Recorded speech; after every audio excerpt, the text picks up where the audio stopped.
ശ്രീ രമേശ് ചെന്നിത്തലയുടെ നേതൃത്വത്തിൽ തൂഫാൻ എന്ന ലഹരി മരുന്ന് വേട്ട തുടങ്ങിയപ്പോഴാണ് കഴിഞ്ഞ കുറേ വർഷങ്ങളായിട്ട് കേരളത്തിൽ ഇങ്ങനെയായിരുന്നു അവസ്ഥ എന്ന് എല്ലാവർക്കും മനസ്സിലാവുന്നത്.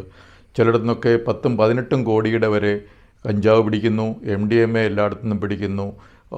അത് എവിടെ നിന്നൊക്കെ സ്കൂളിൽ പോകുന്ന കുട്ടികളുടെ അടുത്തുനിന്ന് വരെ ഇങ്ങനെ പിടിക്കുന്ന ഒരവസ്ഥയാണ് ഈ തൂഫാൻ എന്ന് പറയുന്ന ഒരു ക്യാമ്പയിൻ ശ്രീ രമേശ് ചെന്നിത്തലയുടെ നേരിട്ടുള്ള മേൽനോട്ടത്തിൽ നടക്കുമ്പോൾ നമ്മൾ ഇപ്പോൾ കണ്ടുകൊണ്ടിരിക്കുന്നത്.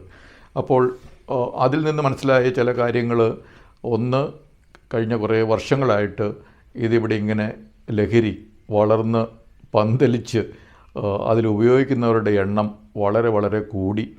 അത് സ്ത്രീകൾ ഉപയോഗിക്കുന്നു, കുട്ടികൾ ഉപയോഗിക്കുന്നു, പ്രായമായവർ ഉപയോഗിക്കുന്നു, സർക്കാർ ജോലിയിൽ പോകുന്നവർ ഉപയോഗിക്കുന്നു. ഇങ്ങനെ എല്ലാ മേഖലയിലുള്ളവരും ഇത് ഉപയോഗിക്കുന്നു എന്നുള്ളതൊക്കെ ഈ തൂഫാൻ്റെ അറസ്റ്റ് ചെയ്ത ആൾക്കാരുടെ ഒരു പ്രൊഫൈൽ കണ്ടു കഴിഞ്ഞാൽ നമുക്ക് മനസ്സിലാകും. അത് അറസ്റ്റ് ഏതൊക്കെ ജില്ലകളിലാണ് ഏറ്റവും കൂടുതൽ, കേസുകൾ ഏതൊക്കെയാണ് കൂടുതലുള്ളത് എന്നുള്ള അനാലിസിസൊക്കെ ഇപ്പോൾ വന്നു കഴിഞ്ഞു. അപ്പോൾ ചില പ്രദേശങ്ങളിൽ ഒരു സമൂഹം തീരുമാനിക്കുകയാണ് ഇവിടെ നമ്മൾ ലഹരി സമ്മതിക്കില്ല എന്ന് തീരുമാനിച്ചാലാണ് അതിനൊരു ശാശ്വതമായ പരിഹാരം കാണുക എന്നുള്ളതും ഈ അനാലിസിസിൽ നിന്ന് നമുക്ക് മനസ്സിലാകുന്നൊരു കാര്യമാണ്. അവർ എവിടെയെങ്കിലും ആരെങ്കിലും ലഹരി ഉപയോഗിക്കുകയോ അല്ലെങ്കിൽ ലഹരി വിൽപ്പന നടത്തുകയോ ചെയ്തു കഴിഞ്ഞാൽ ആ ഒരു സമൂഹം എക്സൈസിനെയോ പോലീസിനെയോ ഒക്കെ വിളിച്ച് പറഞ്ഞു കഴിഞ്ഞ് അവരെ പിടിപ്പിക്കുകയും അത് പിടിപ്പിച്ചു കഴിഞ്ഞ് കഴിഞ്ഞാൽ പിന്നെ അവിടെ വീണ്ടും ഇത് സമ്മതിക്കത്തില്ല എന്നുള്ളതൊക്കെ ആ സമൂഹം, അവിടുത്തെ ഒരു കമ്മ്യൂണിറ്റി തീരുമാനിച്ചാൽ ഇത് അവിടെ പിന്നെ ഈ പരിപാടി നടക്കത്തില്ല എന്നുള്ളതാണ് തൂഫാൻ്റെ ഒരു ഡേറ്റ അനാലിസിസിൽ നിന്നും നമുക്ക് മനസ്സിലാകുന്നത്. പിന്നെ അടുത്തൊരു കാര്യം, പെരുമ്പാവൂർ പോലെ ഈ അന്യ സംസ്ഥാന തൊഴിലാളികൾ കൂടുതൽ താമസിക്കുന്ന സ്ഥലത്ത് ഇതിൻ്റെ ഉപയോഗം വളരെ കൂടുതലാണ് എന്ന് തന്നെയല്ല, അത് കടത്താനുള്ള ആൾക്കാരും ഈ അന്യസംസ്ഥാന തൊഴിലാളികളെ കടത്താൻ വേണ്ടി ഉപയോഗിക്കുന്നു എന്നുള്ളതും മനസ്സിലായൊരു കാര്യമാണ്. അതുകൊണ്ട് ശ്രീ രമേശ് ചെന്നിത്തല തന്നെ നേരിട്ട് പെരുമ്പാവൂർ പോയി ഈ അന്യസംസ്ഥാന തൊഴിലാളികളോട് ഹിന്ദിയിൽ സംസാരിക്കുക, അതുപോലെ അവിടെ റാലി നടത്തുക, അതുപോലെ അവിടെ പൊതുസമ്മേളനം നടത്തുക എന്നുള്ള കാര്യങ്ങളൊക്കെ അദ്ദേഹം പ്ലാൻ ചെയ്തു. അതൊരു തീർച്ചയായിട്ടും നല്ല കാര്യമാണ്.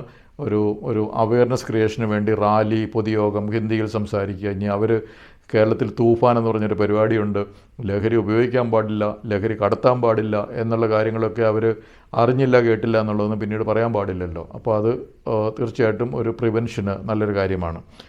ഇനി ഈ പോലീസ് വകുപ്പാണോ ഇത് നടത്തേണ്ടത് ഈ ലഹരിക്കെതിരെയുള്ള? കാരണം എക്സൈസ് എന്ന് പറയുന്നൊരു വകുപ്പുണ്ട് ഇവിടെ. അപ്പോൾ ഈ രമേശ് ചെന്നിത്തലയ്ക്ക് ഈ തൂഫാൻ എന്ന് പറയുന്ന ഒരു പരിപാടി നടത്തി എല്ലാ ദിവസവും കേരളത്തിൽ ഏറ്റവും അധികം നന്നായിട്ട് പ്രവർത്തിക്കുന്ന മന്ത്രി ആര് എന്ന് ചോദിച്ചു കഴിഞ്ഞാൽ അത് രമേശ് ചെന്നിത്തലയാണ് എന്ന് ജനങ്ങൾ പറയുന്ന ഒരു അവസ്ഥയിലേക്ക് എത്തിയപ്പോഴത്തേക്കാണ് എക്സൈസ് മന്ത്രിക്ക് തോന്നി ഇത് ശരിയല്ലല്ലോ, അങ്ങനെ നമ്മുടെ കടത്തിലാണല്ലോ കയറി കളിക്കുന്നത്. അപ്പോൾ എക്സൈസ് മന്ത്രിയും ഉടനെ തന്നെ ഓപ്പറേഷൻ തണ്ടർ എന്ന പണ്ട് മുതലേ ചെയ്തുകൊണ്ടിരുന്ന കാര്യമാണ്, അത് ഉടനെ ഒന്ന് സടകുടഞ്ഞെണീറ്റ് കുറച്ചുകൂടെ ഊർജിതമാക്കാനുള്ള തീരുമാനമെടുത്തിരിക്കുന്നു. അപ്പോൾ ഒരു പുതിയതായിട്ടൊരു വെബ്സൈറ്റ് ഉടനെ ഉണ്ടാക്കുക. ആ വെബ്സൈറ്റിൽ ആർക്ക് വേണമെങ്കിലും വിവരം നൽകാം. അവർ അത് വളരെ രഹസ്യമായിട്ട് സൂക്ഷിക്കും വിവരം നൽകുന്നവരുടെ കാര്യം. കാരണം ഈ ലഹരി മരുന്നുകാർ പിന്നെ പോയി അവരുടെ തല തല്ലിപ്പൊട്ടിക്കാതിരിക്കാൻ വേണ്ടിയിട്ടാണ് അങ്ങനെ ചെയ്യേണ്ടത്. അതുപോലെ കൗൺസിലിങ്, ഇനി ലഹരി ഞാൻ ഉപയോഗിക്കുന്നില്ല എന്ന് ആരെങ്കിലും സമയത്ത് തീരുമാനിച്ചാൽ അവർക്ക് കൗൺസിലിംഗ് കൊടുക്കാനുള്ള രജിസ്ട്രേഷനൊക്കെ വെബ്സൈറ്റിൽ ഉണ്ടാകുമെന്നുള്ളതാണ് എക്സൈസ് വകുപ്പിൻ്റെ പുതിയ ഓപ്പറേഷൻ തണ്ടർ എന്ന ഒരു പ്രക്രിയയിലൂടെ ലക്ഷ്യമിടുന്നത്. അങ്ങനെ മന്ത്രി ശ്രീ ലിജുവും തൂഫാനോടൊപ്പം ചേർന്ന്, പക്ഷേ തൂഫാൻ്റെ കൂടെയല്ല, തൂഫാൻ്റെ വഴിക്ക് പോകുന്നു, ഓപ്പറേഷൻ തണ്ടർ വേറെ വഴിക്ക് എക്സൈസ് ഡിപ്പാർട്ട്മെൻറ്റ് ചെയ്യുന്നു എന്നുള്ളൊരു കാര്യവും ഇപ്പോൾ തുടങ്ങിയിട്ടുണ്ട്. അത് തീർച്ചയായിട്ടും രമേശ് ചെന്നിത്തല കാണിച്ച ഒരു മാതൃക, ആ വഴി നല്ലതാണ് എന്നുള്ളത് കൊണ്ടാണല്ലോ എക്സൈസ് മന്ത്രിയും ആ വകുപ്പിൻ്റെ കൂടെ സജ്ജമാക്കി ഈ ലഹരിക്കെതിരെയുള്ള ഒരു ക്യാമ്പയിൻ അതിനുവേണ്ടി എക്സൈസ് വകുപ്പ് ചെയ്യേണ്ടതായ നടപടികളൊക്കെ ആ വകുപ്പും ചെയ്യാൻ വേണ്ടിയുള്ള തീരുമാനമെടുത്തിരിക്കുന്നു. നല്ല കാര്യമാണ്. പക്ഷേ ഈ 2 വകുപ്പുകൾ മാത്രം മതിയോ എന്നുള്ളൊരു ചോദ്യമാണ് ഇപ്പോൾ വരുന്നത്. അടുത്തത് വിദ്യാഭ്യാസ വകുപ്പ് എന്ന് പറഞ്ഞൊരു വകുപ്പുണ്ട്. അതിന് 2 മന്ത്രിമാരുണ്ട്, പൊതുവിദ്യാഭ്യാസ വകുപ്പ് മന്ത്രിയും അതുപോലെ ഉന്നത വിദ്യാഭ്യാസ വകുപ്പ് മന്ത്രിയും. ഈ ലഹരിയുടെ തിക്തഫലങ്ങൾ ഏറ്റവും അധികം അനുഭവിക്കുന്നതും അതിൻ്റെ ഒരു വലിയൊരു കൺസ്യൂമർ ബേസും ഉപയോഗിക്കുന്നവരുടെ എണ്ണവും നമ്മുടെ സ്കൂൾ കുട്ടികളും കോളേജിൽ പോകുന്നവരുമാണ് ഏറ്റവും അധികം ലഹരി കിട്ടുന്ന എവിടെയാണെന്ന് ചോദിച്ചു കഴിഞ്ഞാൽ അത് പല കോളേജ് ക്യാമ്പസുകളുടെയും ഏതെങ്കിലും അടുത്ത പ്രദേശങ്ങളിലൊക്കെയാണ് ലഹരി കിട്ടുന്നതെന്നുള്ളതൊക്കെ ആ കോളേജിൽ പഠിപ്പിക്കുന്ന അധ്യാപകരോടോ അല്ലെങ്കിൽ അവിടെ ജോലി ചെയ്യുന്നവരോടൊക്കെ ചോദിച്ചു കഴിഞ്ഞാൽ അവർ പറഞ്ഞു തരും. അപ്പോൾ വിദ്യാഭ്യാസ വകുപ്പ് അവരും ഈ തൂഫാൻ, തണ്ടർ ഇതുപോലെ എന്തെങ്കിലും ഒരു പേരൊക്കെ ഇട്ട് ഒരു ക്യാമ്പയിൻ തുടങ്ങേണ്ട കാലം ആയില്ലേ? എന്നാലല്ലേ ഇത് ഫലപ്രാപ്തിയിൽ എത്തത്തുള്ളൂ. കാരണം ഇത് വിൽക്കുന്ന ആൾക്കാരുടെ ഒരു ഒരു ഒരു സ്ഥലമെന്ന് പറയുന്നത് ഈ വിദ്യാഭ്യാസ സ്ഥാപനങ്ങളുടെ അടുത്തൊക്കെ തന്നെയാണ്, അല്ലെങ്കിൽ വിദ്യാർത്ഥികൾ പോകുന്ന വഴിക്കാണ്, വിദ്യാർത്ഥികളുടെ ഹോസ്റ്റലിനടുത്തായിരിക്കാം, അവരുടെ അല്ലെങ്കിൽ PGയുടെ അടുത്തായിരിക്കാം. അതുപോലെ തന്നെ ഈ ഇത്രയധികം ഉപയോഗിക്കണമെങ്കിൽ ഇന്നതല്ല കുറേ കാലം ഈ അഡിക്ട്സ് ഇവിടെ ഉണ്ടാകണമെങ്കിൽ, ലഹരി ഉപയോഗിക്കുന്നവരിവിടെ ഉണ്ടാകണമെങ്കിൽ ഏറ്റവും ചെറുപ്പത്തിൽ തന്നെ ഇവരെ പിടിക്കുക, എന്നാലല്ലേ വലിയ മാർക്കറ്റ് ഇവിടെ നിലനിൽക്കത്തുള്ളൂ. അപ്പോൾ ഇതൊരു വലിയ ബിസിനസ് ആയതുകൊണ്ട് ഏറ്റവും ചെറുപ്പത്തിലെ തന്നെ ഈ ലഹരിയിലേക്ക് അടിമയാക്കുക എന്നുള്ളൊരു തന്ത്രം ലഹരി കള്ളക്കടത്തുകാർക്ക് ഉള്ളതുകൊണ്ട് വിദ്യാഭ്യാസ വകുപ്പും ഇതുപോലെ തന്നെ ഒരു തൂഫാൻ തുടങ്ങേണ്ട സമയമായി. അത് പോലീസ് മാത്രം തൂഫാനായിട്ട് പോയാലോ അല്ലെങ്കിൽ എക്സൈസ് വകുപ്പ് തണ്ടറുമായിട്ട് പോയാലോ മാത്രം കേരളത്തിൽ ലഹരി മുക്ത കേരളം ഉണ്ടാവില്ല. അത് വിദ്യാഭ്യാസ വകുപ്പും വിദ്യാഭ്യാസത്തിൻ്റെ 2 മന്ത്രിമാരും തീർച്ചയായിട്ടും അവരും ഇതിൽ നടപടികളും ക്യാമ്പയിനും അവരുടെ വകുപ്പുകളിലെ കൂടിയുള്ള നടപടികളും ചെയ്യേണ്ടതുണ്ട്. ഇനി അടുത്തൊരു വകുപ്പാണ് ടൂറിസം വകുപ്പ്. കാരണം ലഹരി അടുത്ത് ഉപയോഗിക്കുന്ന ഏറ്റവും ഒരു പ്രധാന കേന്ദ്രം എന്ന് പറഞ്ഞാൽ ടൂറിസം കേന്ദ്രങ്ങളാണ്. ടൂറിസം കേന്ദ്രങ്ങളിലെല്ലാം തന്നെ ലഹരി ലഭ്യമാണ്. ഈ അന്യസംസ്ഥാന തൊഴിലാളികൾ താമസിക്കുന്ന പെരുമ്പാവൂർ പോലുള്ള സ്ഥലങ്ങളിൽ തീർച്ചയായിട്ടും അതൊരു ലഹരിയുടെ ഒരു കേന്ദ്രമാണ്. അതുപോലെ ടൂറിസം കേന്ദ്രങ്ങളായ കൊച്ചി, ഫോർട്ട് കൊച്ചി, അതുപോലെ വിഴിഞ്ഞം, അതുപോലെ മറ്റ് ടൂറിസത്തിൻ്റെ കേന്ദ്രങ്ങളിലെല്ലാം തന്നെ ഇപ്പോൾ വയനാടാണേലും മൂന്നാറാണേലും അവിടെയൊക്കെ ലഹരിയുടെ ഒരു കേന്ദ്രമായിരിക്കും. അപ്പോൾ ടൂറിസം വകുപ്പും ടൂറിസം മന്ത്രിയും തീർച്ചയായിട്ടും അവരുടെ ഈ ആളുകളെയും അവരുടെ സെൻറ്ററുകളെയും അവരുടെ റിസോഴ്സുകളും ഒക്കെ ഉപയോഗിച്ച് തീർച്ചയായിട്ടും ഈ ലഹരിക്കെതിരെയുള്ള ഒരു ക്യാമ്പയിൻ പങ്കുചേരേണ്ടതാണ്.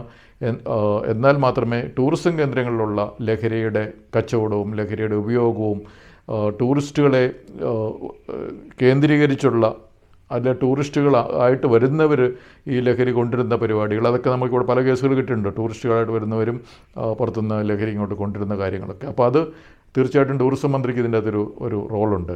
ഇനി അടുത്തത് നമ്മുടെ ആരോഗ്യമന്ത്രിക്ക് ശ്രീ മുരളീധരന് അദ്ദേഹത്തിന് റോളില്ലേ? കാരണം കേരളത്തിൽ ലഹരി ഉപയോഗിച്ച് എത്രയോ പേരാണ് പലവിധ അസുഖങ്ങളിൽ പെട്ടു പോകുന്നത്. അതുപോലെ ലഹരി ഉപയോഗിക്കുന്നത് തന്നെ ഒരു മാനസിക രോഗമുള്ളവരല്ലേ എന്നൊക്കെയുള്ള കാര്യങ്ങളുണ്ട്. അപ്പോൾ ആരോഗ്യമന്ത്രി നോക്കേണ്ടത് ഈ കിഡ്നിയുടെ അസുഖമോ അല്ലെങ്കിൽ ലിവറിൻ്റെ അസുഖമോ ഹാർട്ടിൻ്റെ അസുഖമോ പനിയോ നിപ്പയോ മാത്രമല്ല, മാനസികാരോഗ്യം നോക്കേണ്ട ഉത്തരവാദിത്വം ആരോഗ്യമന്ത്രിക്കുണ്ട്.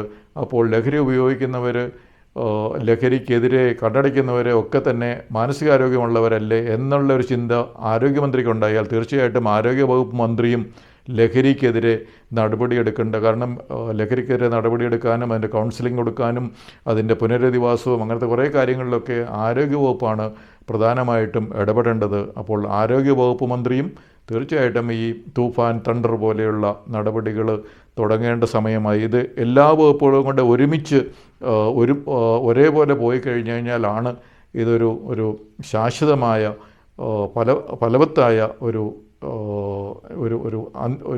കാര്യത്തിലേക്ക് കേരളം കടക്കത്തുള്ളൂ. ഇവിടെ ലഹരി നടക്കത്തില്ല, ലഹരി കള്ളക്കടത്ത് ഇവിടെ ശരിയാവില്ല, ലഹരി ഉപയോഗിക്കുന്നവർ കുറഞ്ഞു വരുന്നു. അത് സ്കൂൾ കുട്ടികൾ വിദ്യാഭ്യാസ വകുപ്പ് തീരുമാനിച്ചാലാണ് കുറഞ്ഞു വരത്തുള്ളൂ. ടൂറിസം മേഖലയിൽ വിചാരിച്ചാണ് ഇവിടെ നടക്കത്തില്ല എന്നുള്ള തോന്നൽ വരത്തുള്ളൂ. പോലീസ് ശക്തമായ നടപടിയെടുക്കുന്നു, എക്സൈസ് വകുപ്പ് ശക്തമായ നിയമ നടപടികളെടുക്കുന്നു എന്നുള്ളത് അവരുടെ കാര്യം. അങ്ങനെ അതുപോലെ ഇതിൽ നിന്ന് മാറുക. മാനസിക രോഗമുള്ളവർ ചിലപ്പോൾ എവിടെയെങ്കിലും കിട്ടുന്ന, പണ്ടൊക്കെ ഓപ്പിയം റേഷനായിട്ട് കൊടുക്കുന്ന ഒരു പരിപാടി പണ്ട് കേരളത്തിലുണ്ടായിരുന്നു. അപ്പോൾ അതുപോലെ ഇത് ഈ ഉപയോഗിക്കാതെ പറ്റത്തില്ല എന്നുള്ളൊരവസ്ഥയിലെത്തിയത് അത് തീർച്ചയായിട്ടും ആരോഗ്യവകുപ്പിൻ്റെ ഒരു ഇൻ്റർവെൻഷൻ ആവശ്യമുള്ളൊരു മേഖലയാണ്. അപ്പോൾ ആരോഗ്യവകുപ്പ് മന്ത്രിയും ഇതിൽ ശ്രദ്ധിക്കണം. അങ്ങനെ ഈ വിവിധ വകുപ്പുകൾ, പോലീസ് വകുപ്പ്, എക്സൈസ് വകുപ്പ്, വിദ്യാഭ്യാസ വകുപ്പ്, ടൂറിസം വകുപ്പ്, ആരോഗ്യവകുപ്പ്, ഇത്രയും മന്ത്രിമാർ ഉത്സാഹിച്ചാൽ തീർച്ചയായിട്ടും നമുക്ക് ഈ ലഹരിക്കെതിരെയുള്ള ഈ ഒരു ശ്രമം ഈ പ്രഖ്യാപനങ്ങൾക്കും ഉദ്ഘാടനങ്ങൾക്കും അല്ലെങ്കിൽ ബോധവൽക്കരണ ക്ലാസ്സുകൾക്കും ബോധവൽക്കരണ റാലികൾക്കുമൊക്കെ അപ്പുറത്തേക്ക് ഇത് കേരളത്തെ ഒരു ആരോഗ്യമുള്ള സമൂഹമായിട്ട് നമുക്ക് മാറ്റാൻ പറ്റും.